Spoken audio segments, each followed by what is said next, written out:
Hey, what's up, rock stars? It's Rox coming to you today with a review for Love and Marriage Huntsville Season 5, Episode 1. So I say it like that because I thought for sure that this was just the continuation of Season 4. But I saw Carlos on DJ Richie Sky's YouTube the other day, and he said that this was 15 more episodes. And I was like, what? You guys actually snuck a new season in 2 months, you guys. So when they went off, don't they normally, this show normally takes like a hiatus, takes a couple of weeks off, because literally it's only been 2 months. It's been about 2 months since the show went off. And usually when they come back, they finish up the season and then we go to the reunion. Well, we ain't having a reunion, I guess, for Season 4. And now we on Season 5, Episode 1. Like, Carlos was like, bitch, we striking while this fucking iron is hot. Too much shit going on. We can stretch 15 episodes out of all of this. So, I mean, I guess I can't be mad and everything. But I was just like... Did you guys realize that we didn't get a reunion on Season 4? Did you guys realize that? I mean, I guess. Anyway, you guys. So they're back. And I guess this season we are making sure that we focus on the couples working on their relationship problems. It's interesting because Melody and Martell still have a really big storyline on the show. But they are really kind of separate from the couples. So that's, I think, why they've made sure that they've kept Lewis and Tiffany around, because they still, you know, it can't just be the Scotts, but we still need to have a couple on there that's trying to work through their shit too. So that's where Tiffany and Lewis comes in. Then of course we got, Marceau and Letitia, and then we have Kimmy and Maurice, okay? But Mel and Martell have their own separate thing going on over there, so it's almost like watching two shows. I mean, I guess eventually they'll all come back together, but I don't even know why they would, because Mel don't really like Letitia. She don't really, you know, I mean, she still fucks with Kimmy, but like, she ain't really got to be around none of them. So it's going to be interesting how they continue to keep this dynamic when it's clear Mel has kind of gone on to new things. And, you know, it just sort of seems like but it's not like they're keeping Mel and Martell on, because it's their show. I mean, they're the ones that it was kind of built around. They're the executive producers of the show. So it's just sort of like, this is interesting. This is interesting. For sure, they still can come together with the rest of the group, but it's just like, there's still two separate stories going there, you know what I mean? Anyway, you guys, I guess we'll just have to see how it goes. Season 5, Episode 1, the review. Let's get to it, shall we? Okay, so the show started where it ended, which was with Mel at her event. Remember, she was the MC at the new opening of the stadium where they're going to have concerts and different things at this venue. And remember, Martell ended up bringing the kids. Martell was like, well, it is important for me to bring the kids. And it was important for me, actually, to be able to see her, you know, in this way. You know, being supportive and things like that. I haven't done Martell in a long. He's one of my favorites, you guys. Anyway, Martell says that Mel tends to push his buttons, so he don't never really know how things are going to go. But this time, you guys, it seemed to go well. It was interesting the way he just sat down, and I don't know if it was editing or if he was just staring at her. You know, she was just kind of sitting over there looking like, well, you know, and he was staring, and I was just like, nigga, what you want to say? Baby, I'm sorry. Please take me back. I shouldn't have did what I did. Please take me back. I miss you and my family and the kids. I want us all to be together. I'm sorry. Please take us. Well, of course he didn't say that. But he does know that they have to get along for the sake of the children. So this is a step in the right direction. He was all like, I just had to come and see it for myself, girl. You doing good. That's what's up. She was like, thank you. Thank you. So we get through the conversation or whatever that was. Very awkward, but no fights. And that is a step in the right direction for Mel and Martell. Vanessa comes later and she says that she was actually surprised to see Martell. And Mel seemed to be happy that they made it as well. Okay? And maybe this is a step in the right direction. We just say that for episode 1. We already know what's coming down the pike, child. So it seemed to work out okay, at least that day. And we even see Vanessa and Martell give each other a hug, you know, and Martell kind of stayed in the background, didn't want to, you know, infringe on Mel's day. The day went well. Now, later on, we see Martell with his mom. It's the kids' last day of school, and I'm glad that my mom has the time to come with me to pick them up. Mama, I'm going to see my grandbabies. Anyway, you guys, they're having a conversation about, you know, just what's been going on with Martell lately. Martell tells her that he went to Melody's event, took the kids. It always feels like Martell is big up in himself. You know, it was important for me to take them, you know, so that they can see their mom, you know, being successful and things like that. But it never sounds like it's just about him just wanting to be supportive. It's more so like, I took the kids, you know what I'm talking about? Like, so he can get a pat on the back. But Martell says, well, she's letting her guard down a little bit now. And Mama was like, well, ain't no reason to keep it up. Okay, you can be mad about... Lady, please don't sit here and tell Melody what she can and can't feel about her husband going and having a baby outside of her marriage. She can feel however the hell she wants to feel, okay? No disrespect to Mama Martell or whatever, but, you know, she was just like, you ain't got to be upset with me. I ain't done nothing to her, okay? Now, apparently... because this show especially loves social media. They live their whole life on social media. Everything is the truth when it comes on social media. And so Martell's mom says that they were on Facebook and they were saying some mean things about Martell's mom. Okay. And Martell's mom was just like, this shit ain't cool because I haven't done anything to her. You know, I've always loved her. You know, that was my daughter-in-law. But now, you know, you just got to go on with your life. The marriage didn't work out. Just keep on stepping. And I guess Mel felt like Martell's mom was talking about Vanessa. And she was like, wasn't nobody talking about her mom? You know, Martell, well, I'm hoping now that the relationships can get better.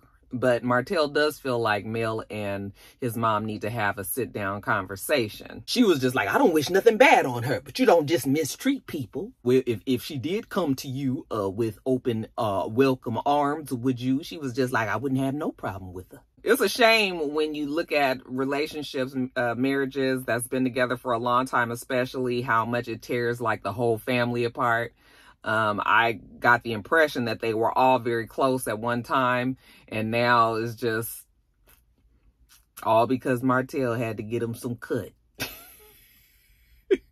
And speaking of Mel, we see Mel going over to Stormy's house. Hey, Stormy! Oh my God, I hear all of the vibrations. She invited me to her Zen room, you know, so that we can try out her sound bowls, center our chakras.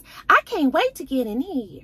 So Stormy is telling Mel how often she goes into her Zen room. You know, we didn't know this side of Stormy, now did we? But apparently Stormy goes in there to center herself after a very long, stressful day, a high level meetings and conversations and work and all of that. And when it's all too much for her, she goes into the Zen room with the sound bowls and the centering of the chakras, and we getting it all together there. You know, and Mel was just like, oh, I understand, you know, I'm just, it's important for me to have my energy and to be on point. So she tells Stormy about the concert. Why didn't you come, by the way? Well, Stormy had some things to do. Okay. But surprise, surprise, Martell showed up, and Stormy was like, really? Yes, he showed up with the kids. Okay. Well, how did that go? Well, you know, I'm always happy to see my baby. So there was that. But it was kind of odd seeing Martell. He was looking at me like he wanted to say something, maybe not, I don't know. It was a little awkward, but you know, he acted pretty cool. He was staying in his place, staying on the sidelines, and I hope for the children that it will stay this way. Stormy was just like, your mom was there. What did your mom think? Well, you know, she just believes that as long as you understand that her daughter has moved on and all you have to be concerned with is with the children and making sure they're good, then she's fine. So then Stormy was like, well, how are you with his mom? You guys were close at one time. And she was just like, we used to be really close. But of course, casualties of war, okay? The divorce, it's just hard to keep a relationship like that going because at the end of the day, that is Martell's mom. She's got a divorce from Martell, and it is not an amicable divorce. There's a lot of tension there. So maybe that relationship is on the chopping block. Okay, and she has to remember that the mom is always going to protect Martell. Yeah, she hasn't talked to her mother-in-law since 2021, and you know, then they had the shit on social media, and that was a mess, and so now they don't talk. Mel was feeling a way about the mom insinuating that she was lazy and that Martell was doing all the work around the house. Remember, they showed the little flashback, and Mel was just like, it is apparent that I don't have a lazy bone in my body, considering where I am in my life today. Okay, bitch, don't try it, in other words. And so Mel's whole new thing is now she's protecting her energy and her space. So if she already feel like it's some disrespect there, you ain't coming any other way than correct, and she just cuts you. Okay, so mama got cut. Mel is just going to continue to love Martell's mom from a distance, but I guess maybe this season they'll have a conversation. Now, let's jump over to the getaway. The couples therapy that the Scotts and the Whitfield, what's the name? Lewis and Tiffany Whitlocks. They're all going on. We see Kimmy and Maurice get there first. Okay. Hey, you know, we see Dr. Frantic. Hey, how you doing? Okay, Dr. Frantic and his wife this time. Okay, she kind of looked like she long suffering over there. Let me not put that on Dr. Frantic's wife, but you know, she quiet, she just smiling and whatever. They came because, according to Maurice, their marriage is good because Dr. Frantic already fixed Maurice, okay? But the rest of the couples, oh, it's a mess. So he and Kimmy are there to just help get the other couple's relationship back on track. Next, we see Tiffany and Lewis get there. And Tiffany says that she's optimistic that Dr. Frantic will convince Lewis to have a baby with her. But I guess Lewis is trying to get Dr. Frantic to make Tiffany have sex with him more, child. We're going to see how that goes. Anyway, the two couples are there. Where are the other Scotts? Okay. So Kimmy calls and Letitia's like, hey, you know, where are you guys? Hey, we was, you know, it was a mix up with the nannies. Then we had the, you know, it's a lot of traffic. Okay. Marceau started talking about the business that he needed to do, and everybody was like, you guys not the only one with business. We all have business. We all made this arrangement to come here. Oh, well, while we still waiting on the other Scotts to get there, Tiffany was like, you know what? I got a work call that I need to be on, so I'll be back. Okay, Dr. Frantic. He was like, where you going? Okay. So Tiffany goes in the other room, and Dr. Frantic was like, you are in here with us, and she is in there on a work call. The word is a commitment. Me and my wife have made a commitment to be here with you today, and we have cleared our calendars to be here. You are committed to being here, and she is in there working.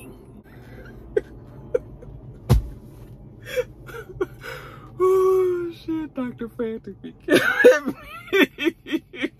You know, nothing competes with the marriage. Child, they even had Dr. Frantic in the confessional, waxing poetic. You know, the commitment is to be here. You cannot be in two places at one time.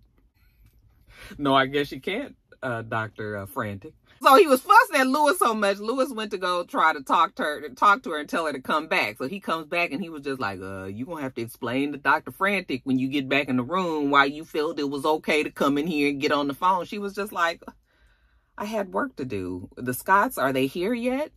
He was like, no. She was like, oh, okay. Like, what's the problem then? We waiting on the other couple, right? I mean, I kind of understood what Tiffany said. I mean, maybe she thought that they weren't getting started until Marsau and Letitia got there. So, you know, we had to blow it up a little bit more, but I understood what Tiffany was saying, you know, but I guess Frantic was upset that she didn't even ask, could she be excused? She just got up and left. How dare you do that in Dr. Frantic's getaway? So, while we are waiting on the Scotts to get there, we actually find out. Now, first of all, Marsau didn't want to come because he already said that he's the best husband that he can be. He don't know how Dr. Frantic can change that. Maybe he can be a better man, but, you know, he got this thing. Oh, you know, whatever. He gonna go on and go. But, you know, he wasn't up for no counseling. Letitia should know better. The man does not like surprises. These kind of things never go all that well. But Marsau was in this new space in his life where he thinks he's Confucius. He thinks he's super smart, you know, and that he has to tell everybody about relationships. He's the relationship guru, you know. And so he always has to be trying to tell people. So maybe, just maybe he can get to this getaway with the rest of the couples, and maybe he can help them. Okay. But tragedy did strike on their way there. Letitia found out that somebody that she went to school with ended up dying, one of her closest friends. Okay. So she was upset. And so that actually kind of took, Dr. Frantic was like, I'm not going to pressure them or anything about being late because they've had, you know, a death by somebody close in the family. So he gonna get him a pass, but he gonna work on Tiffany and Lewis instead. So Lewis, while Tiffany was gone, you were here making excuses for her. And he was like, well, I always have to protect my wife. And Tiffany was just like, well, I was just waiting for the other couple. So I went and took my phone call. Okay. Yes, but you knew that we were going to get started here. You know, in a marriage, you have to be committed. You make the commitment. And she was just like, I am committed. You know, work is a priority for me. And he was just like, work is a priority. But you don't eat work. You don't sleep work. You don't dress work. She was like, it was on the schedule. And, you know, I couldn't get out of it. And he was just like, on a schedule. You are going to schedule yourself out of your marriage. Don't be so hard on him, Dr. Frantic. And everybody else is sitting there like, So Tiffany was just like, listen, I'm committed to everything, 100%. Work, my relationship. And Kimmy was just like, that's impossible. You can't be 100% committed to two different things, okay? Somewhere along the line, something is getting neglected. And we've had conversations about you feeling like enough time wasn't being spent, okay? And how Lewis has felt about them not being able to connect sexually. So we've had conversations about this. So Dr. Frantic is sitting over there like, because, you know, he understands. Okay, in a marriage, there will always be challenges. Your marriage will challenge you every day. All right. Now, Dr. Frantic and his wife, they have a game that we're going to play. Oh, you like to play games, don't you? We are going to tie ourselves to each other, tether ourselves, these two legs. Okay, and then we're going to walk around for 15 minutes. And they're like, walk around? Yep, walk around. So we see the three couples. They all tie themselves. And Marsau and Letitia, they seem to have figured it out quite easily. You know, we're going to do a little jog here. That's how easily they've been able to figure it out. You know, Letitia, I think that we did so good because we've been together for 16 years. 16 years and you can tie yourself to your husband and run around the yard. Boy, that's accomplishing. That's all we need to know how to do. Let me tell Mister, let's tie ourselves together and take a couple of laps around the house. Then, of course, we see Kimmy and Maurice, you know, they having conversations about it. You know, they just can't, you know, babe, let go here. Let me do this. You're doing too much. Oh, wait a minute. Hold on. Come around this way. You know, let's do this. And then we got Lewis and Tiffany. And Tiffany is just like, you know, I thought you were just going to pick me up and, you know, kind of just do the thing. Like, I didn't even want to have to be trying to walk together with you with this tethered leg. Okay. And I guess these are all supposed to be indicative of how they act actually in their relationships. And Dr. Frantic noticed these qualities in the couples as well. So after they finish, Dr. Frantic lets them in on a little secret. This exercise was tying your marriages together. You have the two legs that are tethered together. That is how you operate in your marriage together. And then you've got the other leg that is independent. That's your independent life. This was to show who is going to make the decisions, Who is going to lead? We are not here to have fun. We are here to change your marriage. Okay, Dr. Frantic. Why everything gotta be so damn deep? Okay, all right. So later on, we see the couples in their room. You know, Marceau is fussing at Letitia like, babe, I didn't really feel like coming here to get counseled. And she was just like, well, you know, it's not really just counseling. Yes, it is, Letitia, and he's not happy with that. Kimmy and Maurice are having a conversation about the fact that they couldn't get that leg situation together because Maurice was holding on to Kimmy too tight. And he wanted to make sure that he was leading her. And she was just like, no, you know, kind of let go. Like, you don't need to pull me so tight. And he was just like, so I just let her go. And she was like, just like in our marriage, when I say that you're holding on too tight, that doesn't mean let me go. That means loosen up a little. But whatever. The sessions are over and we are about to have dinner. And I guess the dinner was just supposed to be for them to all sit down, shoot the shits, and get something to eat. I didn't know that we were still having therapy at the dinner. So when they all sit down, you know, Dr. Frantic, so what did you think about the day? Maurice is Confucius as usual, you know, talking about how the marriages should be. And it's just so tiring. They talk about how hard it was, you know, when they had small kids. They were so dedicated to their kids. And you know, now that they may be considered empty nesters or their kids are getting older and a little bit more independent, don't need mom and dad as much. It's like now it's time to really concentrate on the marriage. And on that note, Tiffany says that she wants to have another baby with Louis. Seems to be the best time to let Dr. Frantic know, especially since we've been talking about how you can't even be committed to staying at the damn counseling session. So let's see how this goes for you, Tiffany. How does Louis feel about having a baby? Well, you know what? We spoke about it when we first got together. You know, they have a 14, 15-year-old kid or whatever. Between the two of them have, you know, their own separate kids. They talked about having another baby, but they weren't really serious about it. So then she starts to let him know how she was a foster child when she was younger. And he was just like, how old were you when you were a foster child? And she says, well, it happened. Actually, I was born into it. You know, my parents gave me up. And he was like, that might be the reason why you have attachment issues. She's had 3 extreme losses in her life. Okay. She has had, she was born basically an orphan, not quite an orphan, but, you know, her parents did abandon her. Because they were on drugs and all of that. So she was born into it. Then they abandoned her. And then, you know, she's gotten a divorce. You've had 3 major losses. Okay. And she was just like, you know what? Nobody's ever put it to me that way. Can't believe I didn't realize I had so many losses in my life. Marceau was just like, I just want to know how it's going to work out for you, Louis, that you guys are trying to have a baby. Like, how are you going to even have a baby? You know, Tiffany said that she's always thrived in chaos. Okay, so she can bring another baby into all of this shit that's going on with her and Louis. If anything, you know, she likes being a mother. And, you know, Dr. Frantic was just like, well, you like being a mother because you have a child that you know that's never going to leave you. As far as Louis, Dr. Frantic is tired of Louis because he always over there being philosophical. And damn it, Dr. Frantic is the only one that's going to be philosophical up in this bitch. Do you read a lot? Louis was like, I do. I read quite a bit of philosophical books. He was like, I can tell. You're trying to compete with me.